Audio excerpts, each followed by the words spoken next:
Starting a new map in Transport Fever 2 is probably the single hardest part of the game. There's an infinite number of possibilities to choose from, and a large number of them could lead you to financial ruin. So in this video, I'm going to walk you through everything you need to know to start a new map in Transport Fever, and just for reference, these are the settings I'm using: large map, medium density, as well as this random seed down here. And my first tip is, unless you know exactly what you're doing, I wouldn't recommend playing on hard or very hard, because the difficulties don't actually change any game mechanics. It just makes you earn less revenue for each of your lines. I did play on hard for my Island Hopper playthrough, but I had to let the game simulate for multiple hours in real time on ×4 simulation speed, so all the principles are exactly the same. You're just gonna have to wait around for a long time to actually make money on these harder difficulties. And there's no shame in playing on the easy or medium difficulty. Additionally, for this video, I will be playing just on vanilla with no mods enabled, and with all that being said, let's get it started once the map generates. Okay, so we just spawned in, and as we take a look around the map, we have our first question of whether to start with cargo routes or with passenger routes.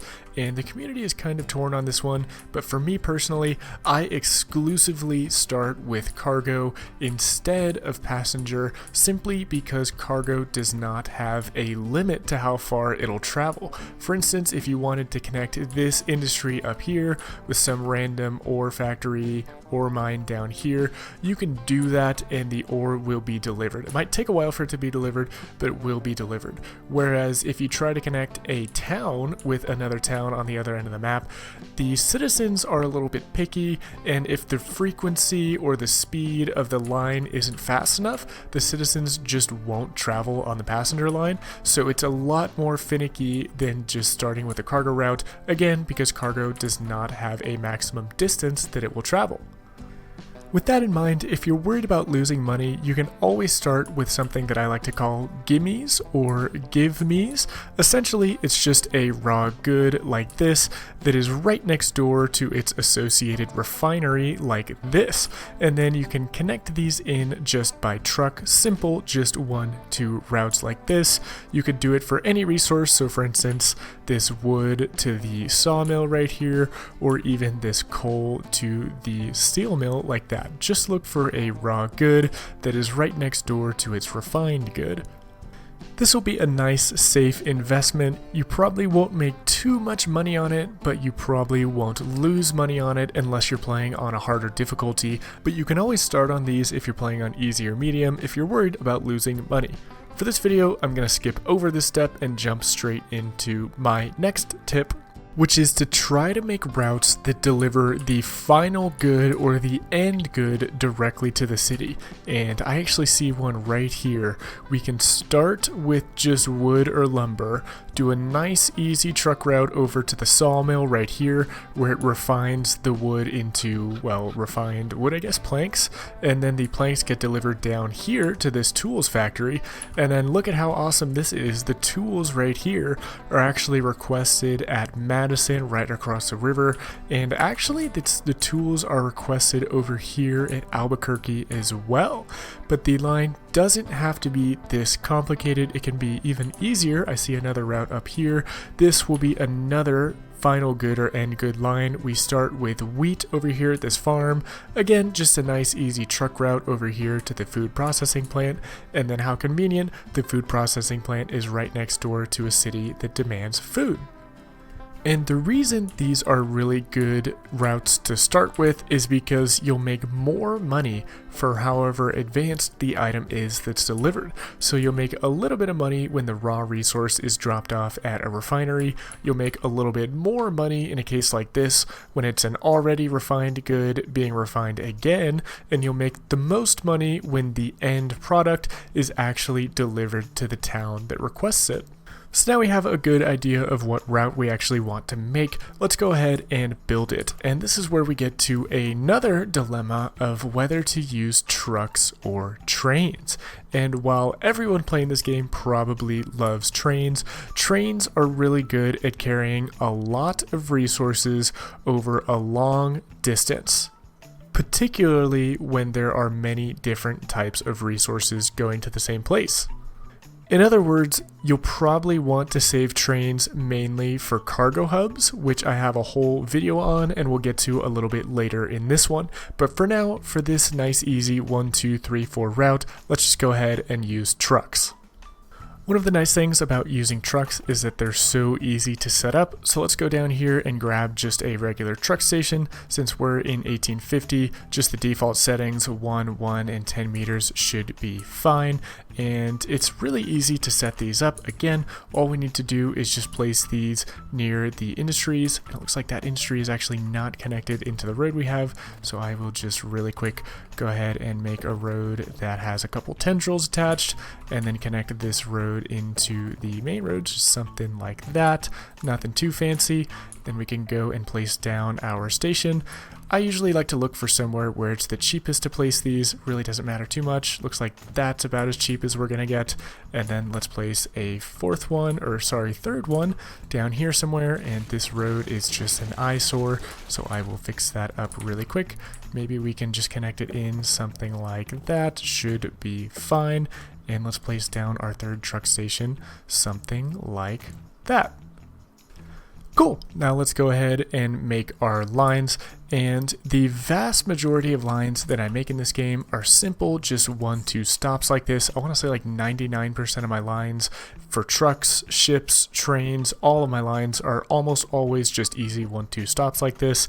And then for naming conventions, I usually like to say C for cargo or P for passenger, and then T for truck, R for rail, or S for ship. So in this case, it's a cargo truck route, and this is going to be, I usually like to have the city name next, and that name is hard to spell, Albuquerque, so I'm going to use this name, Madison. So let's say cargo truck, Madison, and this is going to be wood to refined wood. Technically, planks is a right name, but I like to say just refined in the name for whatever the resource is to make it easy and standardized.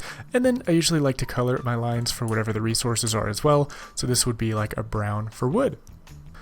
Let's apply the same logic for the second stretch of our line. So this is going to be, again, just a nice easy 1, 2 route, cargo truck, Madison, or the city name, and this is going to be refined wood to, I'll call this tools, since that's nice and easy to spell, and then let's make this maybe like a light brown, and our final line is going to be just a 1 stop here, and we actually need to make a drop-off point for the tools, so let's go ahead and do that now. We're just going to go into the truck menu, buildings, and then an unload stop. It does not need to be a full-size truck station, just a nice, very cheap truck unload stop should be fine, and then place it somewhere where the tools are. Since our cities are so small, we really only need 1, but if we want, just for the sake of this video, I'll show you what it looks like to have 2 unload stops. And since Albuquerque requests tools as well, let's do the same thing over here. Again, I'll do 2 unload stops to show you what it looks like, and then let's make the delivery line. So the delivery line is also just going to be nice, easy stops. Let's have 1 delivery line go to Madison and then make a separate line for Albuquerque. So this one we already starts at the Madison West, aka the Tools Factory. So let's go ahead and edit this and name it the cargo truck Madison, and this will be our deliveries line. And then let's add a station to this truck stop right here. And since we have 2 truck stops, we're actually going to want to go back to the original truck station to pick up more goods and then go back to the city. In this case, it doesn't matter too much about going back to the station since there's only 1 cargo type, but later on in the game, when the cities grow and they start requesting more and more resources, you'll probably want the trucks to go back to the station to pick up potentially a different item every time it makes a drop off. So I would definitely recommend doing 1 unload in the city, back to the station, and then go to the different truck stop. And then I typically like to color my lines green for deliveries because there's really no resources that are green in the game, so it makes it very obvious which line is what. And we can just go ahead and again do something pretty similar for Albuquerque. 1 stop at that truck station, back to the original hub, and then another stop at the second station right there. Perfect, just like this. So let's go ahead and put some trucks on these lines, and to place a depot, I'm just going to place it somewhere central. It really doesn't matter too much. Probably place mine just about here. Actually, it looks like it's a little bit cheaper to place it like that. And let's just go ahead and buy some trucks. And we just want to make sure that these carry everything we need. So it looks like at this point in the game, we really don't have that many options. I think in the settings I narrowed it down to American vehicles, but in general, just look for the cargo types and make sure that it carries what you want.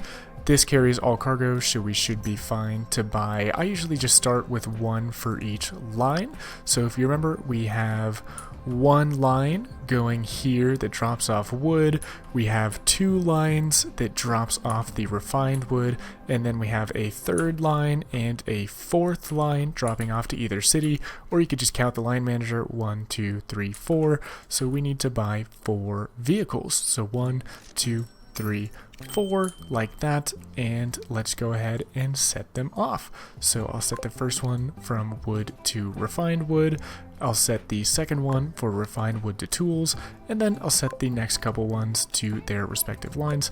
And it looks like we accidentally named these Madison twice, so let me just go ahead and rename this to I'll just say Alb. We'll all know that this means Albuquerque. I think it's a little bit too hard to spell on the fly like this. But I think we set them, whoops, looks like we set 2 of them to Madison when one of them needed to go to Albuquerque. No problem at all. Let's just reassign them. And now we should know if this worked by the little icons popping up above the truck stations, which it looks like it's doing right here. Great. Now, you might be wondering why I split this into 4 separate lines instead of just making, for instance, this 1, 2, 3 its own single line. And that has to do with the rates and frequencies of the industries. Now, rates and frequencies are a topic big enough for its own video, which I actually plan to make and release right after this one, covering this exact scenario on this map right here. But in general, for now, just know that raw goods tend to produce a lot more than the refined factories, and also refined factories typically take multiple raw resources to make one refined good. So what this means is you'll need more trucks or vehicles on the earlier parts of the chain, and you'll need less trucks on the later part of the chain, as well as the deliveries. Again, without going into too much detail, I'll probably just be lazy in this case, and honestly, this is what I do in most of my playthroughs. I generally just go in sets of 5, so maybe for the first segment of our route right here, let's make maybe 20 carriages, since the carriages don't really carry that much. If you start on a later time period, your carriages or your trucks will probably carry 10 to 20 resources, in which case you'll need less of them. But since we're still pretty early, maybe let's put 20 on this segment. Maybe let's go ahead and put, again, roughly half on this segment, so let's do maybe 10 over here, and then for each of the delivery lines, let's go ahead and put 5.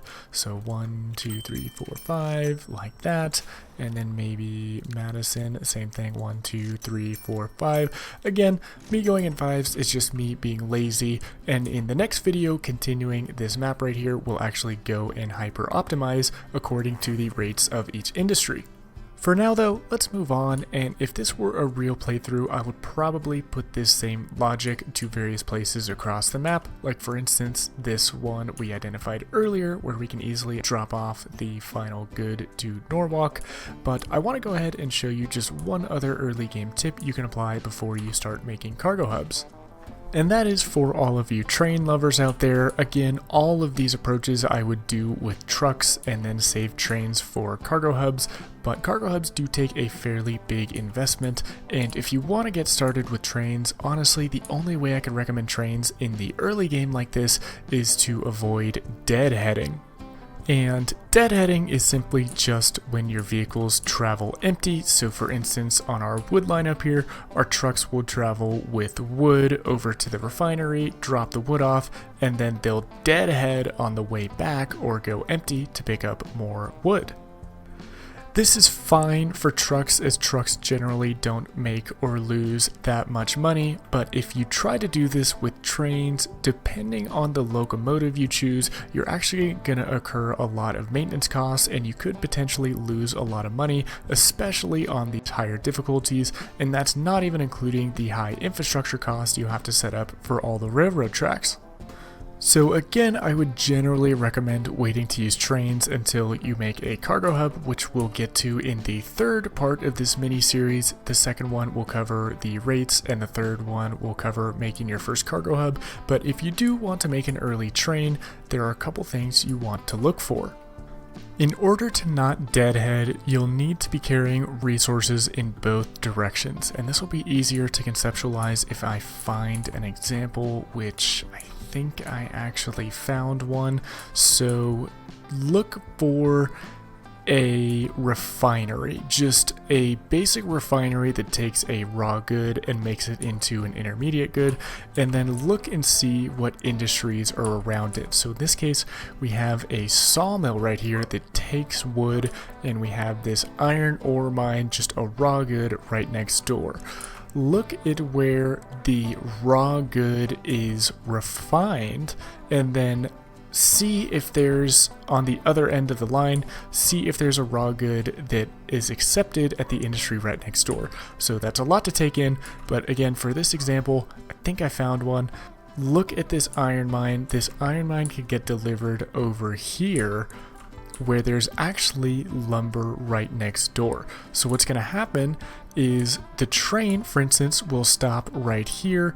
It will drop off the wood that's collected over here and then pick up iron and then come back the other way, drop off the iron, pick up the wood, drop off the wood, pick up the iron. So neither direction it's actually deadheading, it's carrying raw goods in both directions.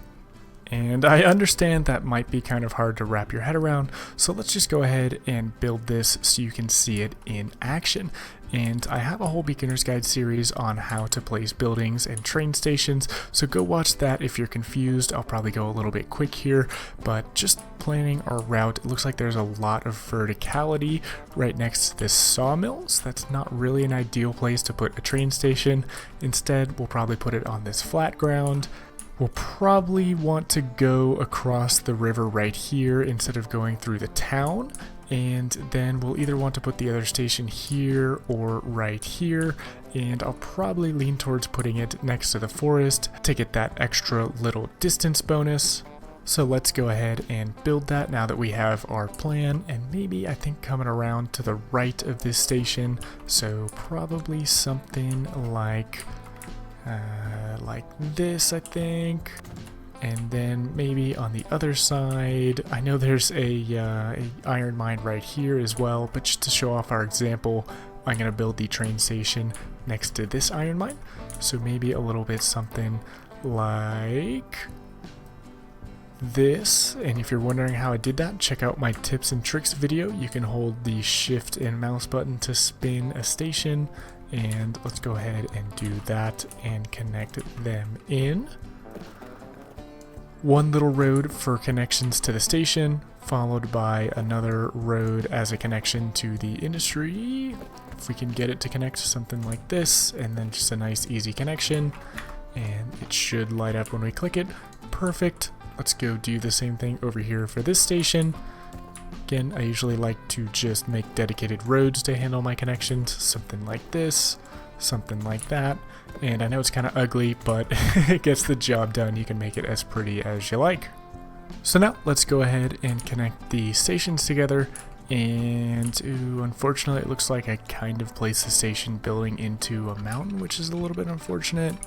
And don't really think we're going to be able to angle the tracks enough to make this cheap. So I think this might be 319,000. That's kind of more than I was hoping to spend, but again, I think it's a little bit too steep of a mountain. We definitely should have planned that better, but I think that's about as good as we're gonna do. And this is part of the reason why I don't recommend trains early game. It's just because a lot of the infrastructure setup is really expensive. Again, part of it is on me, But with trucks, you don't really have to do much of this. So let's get rid of this road right here since we're not using that. And I think we're just going to want to bridge kind of over. Let's press the M key a couple times. And wow, 500k. Yeah, that's a lot. Can we make that bridge any shorter? What if we just went straight for a little bit and then tried to bridge? Would that be any cheaper? 323,000, so we're up to like 600k to build this part of the track, and then hopefully from here it'll just be a nice easy connector just like this. Let's try to go around the mountain a little bit if we can, and hopefully that looks good with no speed limit reductions. Cool, and we don't need to signal this since we're only ever going to put one train on this. All that's left now is to connect in the remaining two industries, so connecting this into this train station over here by truck, and then connecting this refinery over to this train station by truck. And just to save some time, I'm going to go ahead and do this off camera. Alright, so that was a little bit more tricky than I first thought, simply because of how hilly this terrain is. It ended up being fairly expensive, and I was following the terrain as closely as I could. But basically what we have here is the sawmill connected over to this train station, which will eventually be supplied by this forest right here, and then at the same time this steel mill over here will be supplied by this iron mine. And if you'll notice, for each of these truck lines I only have one truck or carriage on either of these, and that's because the main moneymaker will be with the train, not the truck. Actually, I just want to specify that really quick. We're able to get away with the one truck on either of these lines because the train is connected directly into the industry itself. As long as the train is running full with the raw resources in both directions, you should be fine. And in our case, we happen to connect the train station to both of the raw factories themselves, so the train will always be running as full as it can be without relying on trucks at all. The trucks in our case are simply to connect the final industry to the raw good to make sure that the train actually does go ahead and pick up and have that connection to the refined industry. And with all that being said, let's go ahead and actually build and buy a train now. So we need to place a train depot somewhere. Doesn't really matter too much where. I'll probably build mine maybe over here, going in maybe this direction. Again, doesn't matter too much, just look for somewhere cheap. And with the non-deadheading route, I only plan to use one train on this ever, so I'm not going to worry about signaling. If you do ever plan on making more trains, I do have a whole video on how to signal your tracks, so I'd highly recommend going to check that out. But for now, let's just go ahead and buy our one train. After this, I will go ahead and let the simulation run so that you all can see that this actually works. But for now, let's go ahead and buy a train. So we'll need a couple carriages with logs, a couple carriages with iron, and then if we have any leftover money, maybe one more of each. We still have mediocre power, and that should probably be fine.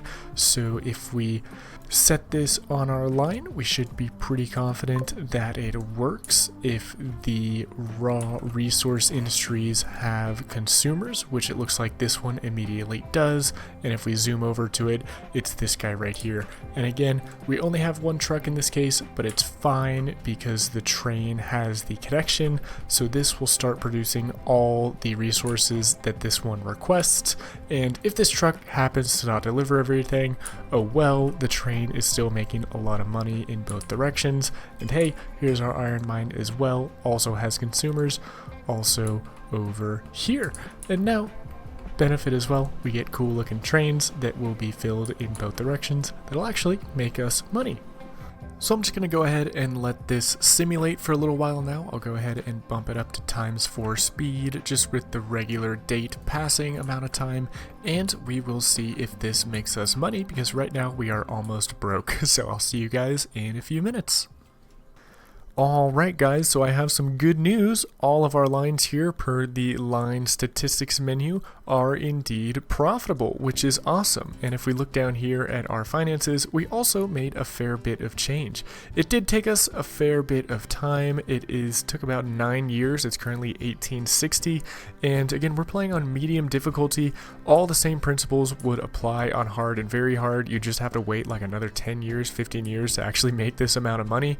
And at this point, you have a choice to either pay off the loan or you can invest in more vehicles, and we'll go a bit more into what to do at this point in the next episode, as well as looking at the production rates and the frequency and all of this stuff in the menus that could be confusing. So I hope you guys enjoyed this one, and I will see you in the next one.